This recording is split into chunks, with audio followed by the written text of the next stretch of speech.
Hello everyone and welcome back to my part 2 of my social media management Q&A. I filmed part 1 a couple of months back and it got such a great response and so many comments, and what I'm going to do today is work through the comment section and answer a few questions that have popped up there. If you guys haven't seen part 1, I'll link it in the description box, but I basically went through some of the most common questions I get from newbie or aspiring social media managers when they're just starting out. So things about like how to book new clients or how to find clients, where to find them, how to charge them. All of that kind of stuff is what we're talking about. So I have part 1 right here on my phone and I'm gonna scroll through these comments and kind of look at the ones that have the most thumbs up as well. And likewise, if you have any more questions about starting out as a social media manager, do leave those in the comment section of this video and maybe we can do a part 3. So the most popular comment that is coming up first is from Haley Aroha, and she is asking, I would like to know how you create your own contract and what should be included in it. That's a great question, Haley. Having a contract is a really great idea as a social media manager because it protects you and it protects your client and it makes everything for your services really clear to understand for the client and for you. Everything that's in your package and your service is really clearly spelled out in the contract and everyone reads over it and agrees to it and signs it. So it really helps prevent any confusion or mishaps. So the contract's essential, so great thing to bring up there, Haley. Now, I'm not a lawyer, but something that I did when I started out was Googling and finding social media contract templates. There are some templates circulating around, and I looked at what was on all of these templates and kind of pulled bits and pieces from each one and created my own. I created a simple form in Photoshop. You could create it in Canva. I'm a big fan of Canva now. Some of the things you should always have in your contract is your name, contact details, your client's name, contact details, obviously signatures as well, and a really thorough outline of the services and what's involved. You should also have payment terms and conditions and then overall terms and conditions. You should have a clause about your refund policy. What is your refund policy? For me, it's blanket no refunds with my services. You have a cancellation clause. If you have a deposit or if you pay in full, have information about that. Have information about the form of payment, like how it's paid, whether it's a bank transfer, Stripe, Xero, PayPal, any of those things. And you should also be including a date for when the payment is due, a really clear date. That's a nice thing to have in your contract. And then you're going to want a few other things like privacy clauses, data clauses, and little pieces like that. So have a Google around and see what you can find in some templates. Or we actually also do contracts in my coaching program, the Dishing Up Digital School, which is just relaunched and open for enrollment. It's a 50 video course. You also get twice monthly live calls with me, and it basically takes you through the whole journey and process of starting out as a social media manager and everything you need to know, like contracts and a little contract template list, like a checklist of things to include that we offer in the Dishing Up Digital School. Next question, Energy, sorry, I don't know how to pronounce your name. Thanks for the helpful video. I have one client right now and would like to reach out to brands to get more. One thing I would like to know is if I should put my package prices in the first pitch I send them, or is it best to wait and talk about prices? That's a really great question, and honestly you could go either way. A lot of people like to kind of hide their prices. It's a tactic when you're selling online to hide the prices down the bottom and then get them to look at the price last so that they're really invested in the service and then the money isn't as big of a deal. They're like, oh no, I'm already so sold on this, I have to pay it no matter what the money is. But I'm not sure that I believe that that's entirely true. Like for me, I think everyone has a budget that they're going to be working with. And for me, I would take that approach and that still include your prices in that first email, or else this person might be like, oh sweet, I can hire Ellen for $100 a month, and we do all this chatting backwards and forth. They pick out their package they want, I get all excited, then I send the prices, and it turns out I've just wasted all this time chatting to this client who had no idea what my budget was and has no interest in paying me $1,000, they just wanted to pay me $100. So I like to be upfront in terms of when I send a pitch, it will have prices or at least a price bracket. So it'll be like packages range from $500 to $1,000 on the sort of pitch that I send. But I would definitely recommend just sending your prices, but making sure that you're really spelling out all of the great things that come with working with you first and then have the price at the bottom.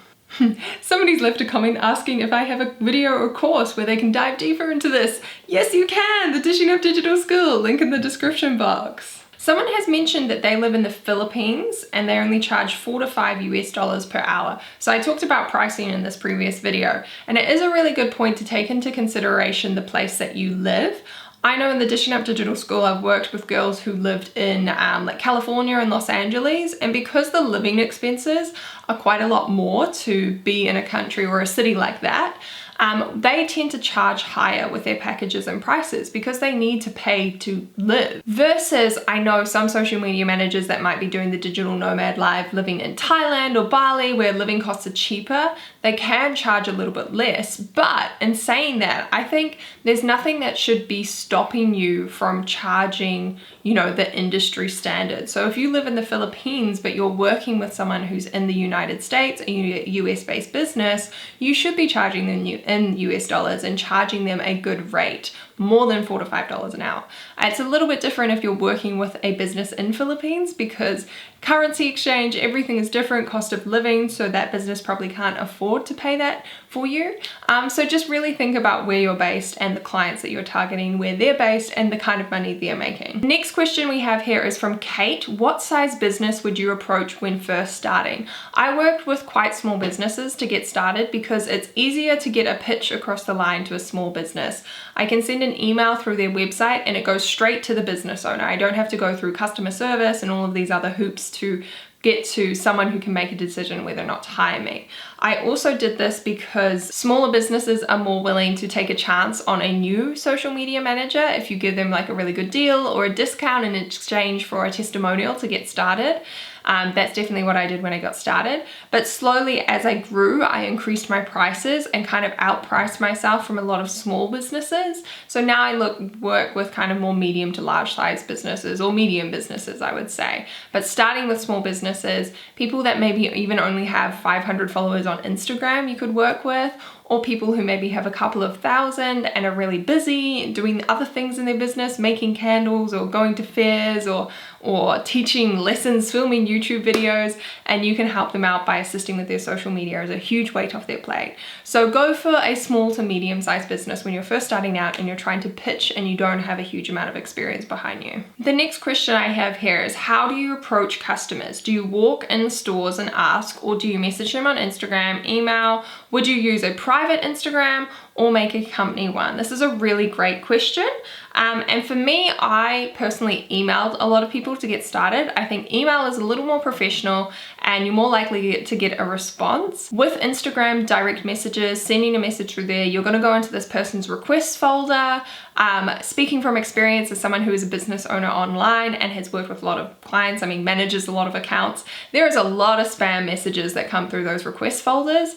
And often you don't really take those requests seriously, even if you're coming across really genuine and you're not a scammer. So I think email is more professional. That being said, I have had students who've come through my program and preferred going via Instagram DMs, and they have had success doing that. The key thing is just to write a really customized message and a really good sales pitch. And we go into depth into that in the Dishing Up Digital School, talking all about understanding someone's pain points and how to really sell specifically to them. I personally started off with just my personal Instagram account. I didn't start a business one, and I think that's a really great idea to do in the first 3 months, just to get started and not to hide behind all these little things like, oh, but I have to set up my Instagram page, I have to come up with a logo and a business name.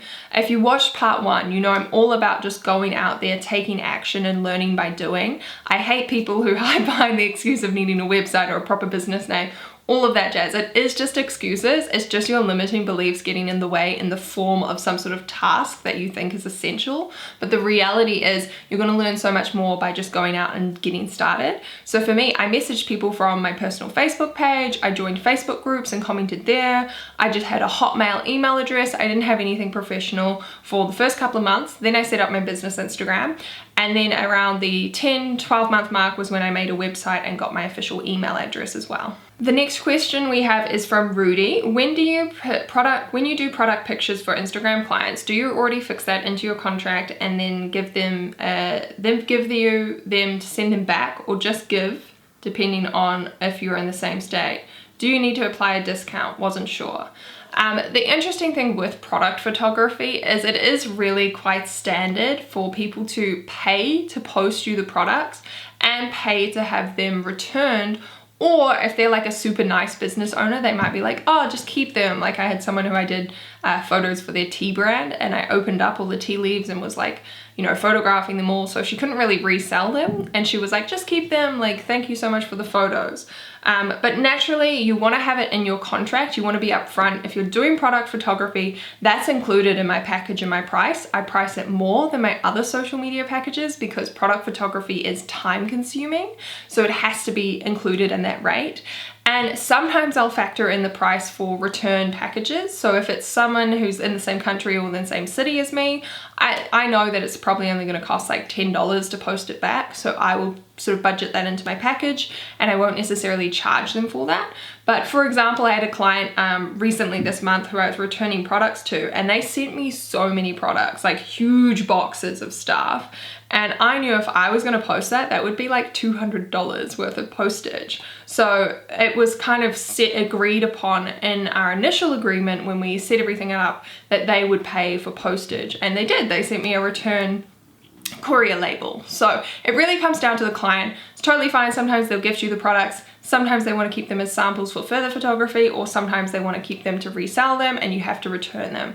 But don't stress out too much about it. Just see how your client feels. Ask them about how their processes work or what they think about the situation. I love this next question. Can a person from a different country be a social media manager of a company that's in a different country? So for example, I'm a New Zealander. What happens if I have a client in the United States who wants to hire me? And that's totally okay. And that's the coolest thing about being a social media manager. I can post for my clients who live in India, who live in the US, who live in Australia, wherever they are in the world, I can post from New Zealand. Likewise, I can go on holiday, I can go overseas and post while I'm on holiday. And it doesn't actually affect anything. It doesn't have any impact on the account. It's not tracking where you're posting from. In fact, a lot of my clients, like my US client, I changed the location, or I put the location tag as Colorado, US, and I'm actually posting from the US because you can change that. The only thing on social media that's impacted by your location is the ads you're receiving on your phone. So if you will notice, if you go overseas, you might suddenly go to Germany and suddenly you're getting ads for German products on your phone, or you're getting ads for, I don't know, like a German TV show. And that's nothing that will affect you as a social media manager. What that is just the ads picking up the location and sending ads to whoever is, you know, everyone in Berlin is getting this ad about this particular German fair and you're visiting German, so it's picked up your location and it sent you that ad. So I have had people in the past who've been confused, being like, oh, but like I'm not in the city, like how are people going to see this post? It's only with paid ads, and in that situation you set the location. So you don't have to be there, you can set the location. So you can be a social media manager for anyone in the world, anywhere in the world. Like for you live, anyone can live anywhere and you can live anywhere and everything is fine. That's one of the coolest things about this job. You can set the location of your posts, of your ads, and live in an entirely different location. The only difficult thing is time differences you have to be aware of. So my US clients post first thing in the morning. My Indian clients, I am posting overnight. So I schedule those. And following up on that question, how to find clients if you want to work online and you want to work with global clients.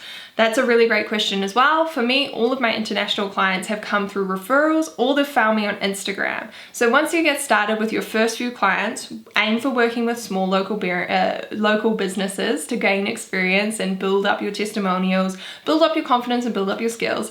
Then start an Instagram page and start promoting yourself, because that's where all of my international clients have found me. They've found me through Instagram, they checked out my website, they like my services, and then they decide to work with me. So that's a really great tip for everyone. If you're wanting to get international clients, you have to make sure you have a really good brand presence and a really attractive deal for people. You have to look like the best in the business. And that's why for me, working with international clients came about a year or just less than a year than me starting my social media side hustle and going full time, because it was something I built up to. It doesn't instantly happen. You can't just start out and suddenly book a really massive overseas US client or something like that. So I'm gonna leave this video here. Make sure you check out the dishingupdigitalschool.com. I'm gonna have the link in my bio and you can go check out my course, open for enrollment now. If you're watching this video a little bit later, it may be closed for enrollment, but just make sure you join the wait list to be notified when you can enroll next. And yeah, thank you guys so much for watching. I'll see you in the next video. Bye.